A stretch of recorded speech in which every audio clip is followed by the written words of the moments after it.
जून 2025 में पश्चिम बंगाल के 7 लोग जो देश के दूसरे सूबों में नौकरी कर रहे थे, उन्हें बांग्लादेशी कहकर देश से बाहर कर दिया गया। फिर जब गलती पता चली तो उन्हें वापस भारत लाया गया। इंडियन एक्सप्रेस के कोलकाता ब्यूरो चीफ रवि भट्टाचार्य ने 1 साल बाद इन लोगों को दोबारा ट्रैक किया ताकि ये जाना जा सके कि अपने ही देश में विदेशी घोषित किए गए लोग अब डर के मारे पश्चिम बंगाल में ही छिपे बैठे हैं या फिर दूसरे हिस्सों में रोजी रोटी कमा रहे हैं। जवाब सिर्फ एक लाइन में सिमटा है, परिवार देखूं या डर। मैंने परिवार चुना। ये उदाहरण देखिए, पश्चिम बंगाल के मुर्शिदाबाद में भगवान गोला के रहने वाले 37 साल के महबूब शेख उन 7 लोगों में शामिल थे जिन्हें पिछले साल जून में मुंबई से हिरासत में लिया गया, फिर बांग्लादेश धकेल दिया गया। कुछ दिन बाद जब केंद्र सरकार और बीएसएफ ने माना कि महबूब भारतीय हैं, तो बांग्लादेशी अधिकारियों के साथ फ्लैग मीटिंग के बाद उन्हें वापस लाया गया। आज महबूब वापस मुंबई में है और कंस्ट्रक्शन वर्कर के तौर पर काम कर रहे हैं।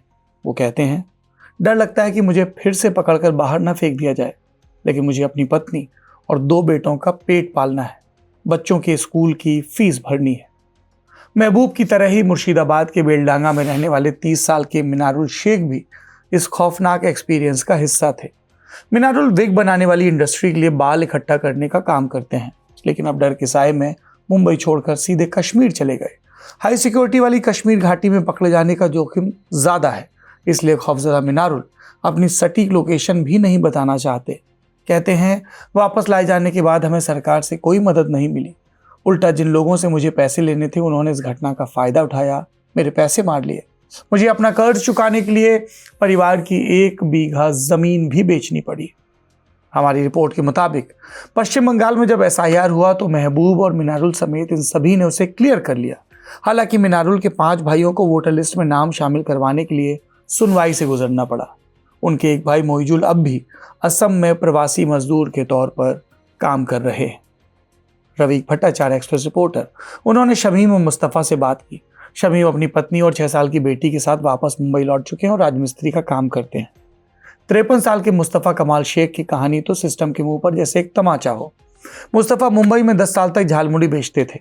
बांग्लादेश से वापस आने के बाद उन्होंने बंगाल में ही घर के पास झालमुड़ी बेचने की कोशिश की। बताते हैं कि बंगाल में उनकी रोज़ की कमाई बमुश्किल 250-300 थी, जबकि मुंबई में रोज़ 1200 रुपये तक कमाते थे। इसलिए पिछले महीने की शुरुआत में वापस मुंबई की नाला सोपारा में एक छोटे से किराए के कमरे में लौट आए। मुस्तफ़ा के पास आज भी उस खौफनाक रात की कड़वी यादें हैं। वो बताते हैं, हमें मुंबई में 3 दिन तक एक थाने से दूसरे थाने ले जाया गया, फिर पुणे में बीएसएफ को सौंपा गया। हमारा मोबाइल और चाबियां छीन ली गई। पुणे से हम करीब 130 लोगों को बीएसएफ के विमान से अगरतला ले जाया गया, फिर बसों में भरकर बांग्लादेश बॉर्डर पर ले गए। रात के करीब 3 बजे उन्होंने हमें बॉर्डर पर खड़ा किया। 300 टका बांग्लादेशी करेंसी, थोड़ा सा खाना और पानी की बोतल दी। फिर डंडे लहराते हुए हमें बांग्लादेश की तरफ खदेड़ दिया और कहा, वापस मत आना, अंधेरा था और हम सिर्फ भाग रहे थे। फिर बांग्लादेश के गांव वालों ने उनकी मदद की। Border Guard Bengal Bangladesh, BGB कहते हैं उसको खबर दी गई और 15 जून को बीजीबी ने उन्हें वापस बीएसएफ को सौंपा। मुस्तफ़ा, उनके 2 भाइयों और बहनों का नाम एसआईआर की लिस्ट में भी आ चुका है। उन्होंने अपना नया वोटर कार्ड और ई श्रम कार्ड भी बनवा लिया है, क्योंकि पुराने दस्तावेज तो पुलिस ने ले लिए थे। लेकिन उनकी मां का मामला अब भी ट्राइब्यूनल में अटका है, क्योंकि 2002 की वोटर लिस्ट में उनकी मां का नाम तेरीमा बीबी है, जबकि आधार कार्ड में नाम तेरीमा खातून है। बस इसी नाम के अंतर ने उनकी नागरिकता को कटघरे में खड़ा कर दिया है। इस त्रासदी का एक राजनीतिक पहलू भी है। टीएमसी ममता बनर्जी सरकार के दौरान बने पश्चिम बंगाल प्रवासी कल्याण बोर्ड के अध्यक्ष और राज्यसभा सांसद समीरुल इस्लाम का कहना है कि उन्होंने ये साबित किया था कि ये 7 बंगाल के निवासी और भारत के नागरिक हैं। महबूब बताते हैं कि वापस लौटने पर स्थानीय टीएमसी नेताओं ने उनका स्वागत किया, फिर वादे किए, लेकिन नौकरी नहीं मिली। अब जब बंगाल में बीजेपी की सरकार है तो महबूब को मुंबई लौटना ही सही लगा। इस पूरी कहानी का सबसे दर्दनाक हिस्सा है वीरभूमि की सोनाली खातून का। सोनाली गर्भवती थी जब पिछले साल जून में उन्हें उनके पति दानिश और 8 साल के बेटे के साथ दिल्ली से हिरासत में लेकर बांग्लादेश डिपोर्ट कर दिया गया था। सुप्रीम कोर्ट के आदेश के बाद 5 दिसंबर 2025 को सोनाली और उनके बेटे को भारत वापस लाया गया। पति बांग्लादेश में ही रह गए। जनवरी में सोनाली ने बच्चे को जन्म दिया। टीएमसी के अभिषेक बनर्जी ने अस्पताल जाकर उस बच्चे का नाम आपन यानी अपना रखा। लेकिन आज वीरभूम में बैठी सोनाली की जिंदगी पहले से भी बदतर है।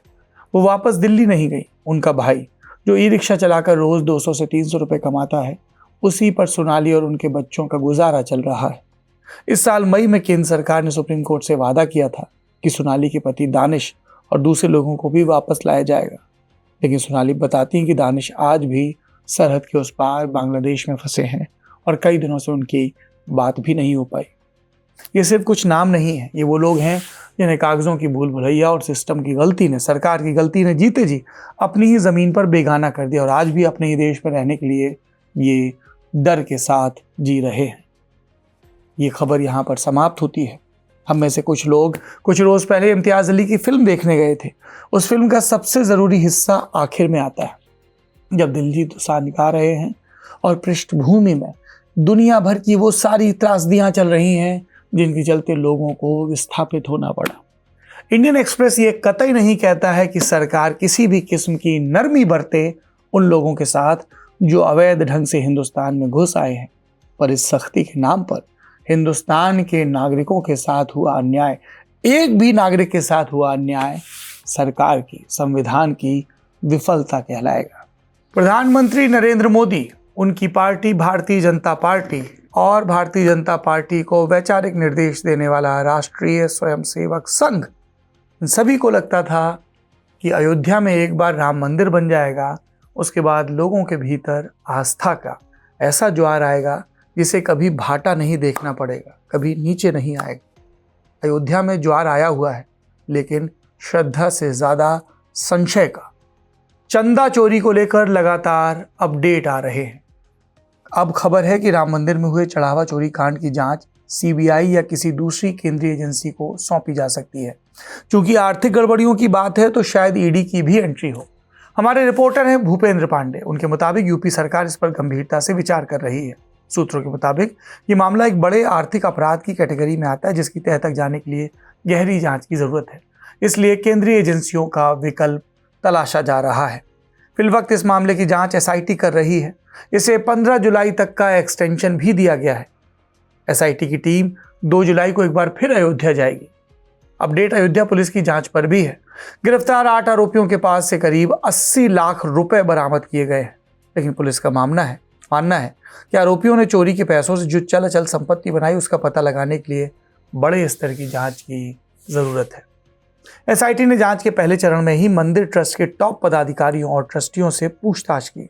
इसमें ट्रस्ट के महासचिव चंपत राय, ट्रस्टी डॉक्टर अनिल मिश्र और गोपाल राव शामिल हैं। ये समझने के लिए कि मंदिर की दान पेटियों में डाले गए नकद और कीमती सामान के प्रबंधन में उनकी क्या भूमिका और जिम्मेदारी थी।